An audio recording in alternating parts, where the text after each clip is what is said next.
হনুমান কেন যমরাজকে নিজে হাতের মুঠোর মধ্যে ধরে রেখেছিল? এই ঘটনাটি হলো তখনকার সময় যখন হনুমান খুব ছোট ছিল আর সে উঠতেও শিখে গিয়েছিল। একদিন হনুমানের খুব খিদে পায়, সেই জন্য হনুমান তার আশেপাশে খাবার খুঁজতে লাগে। এর মধ্যে সেখানে নারদমুনি প্রকটে হনুমানকে একটি ফল দেখায়।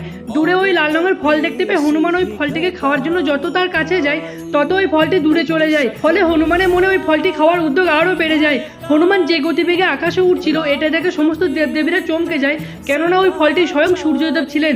হনুমানকে এটা থেকে থামানোর জন্য যমরাজ প্রকট হন এবং যমরাজ আর হনুমানের মধ্যে তুমুল যুদ্ধ হয়। তখন হনুমান যমরাজকে বলল, আমি বিন্দু মতো ছোট হতে পারবো, আপনি কি তা পারবেন? যমরাজ বললেন, আমি কালদেব, আমি সবকিছুই করতে পারি।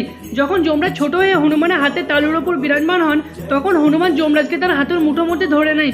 এই অবস্থায় হনুমানের হাতের মুঠো খুলে যমরাজের বের হওয়ার সামর্থ্য ছিল না, তাই সেখানে ভগবান মহাদেব প্রকট হন এবং সবকিছু আগের মতো ঠিক হয়ে যায়। আর বন্ধুরা, ভিডিওটি ভালো লাগলে লাইক করে কমেন্ট বক্সে জয় বজরং বলি অবশ্যই লিখুন।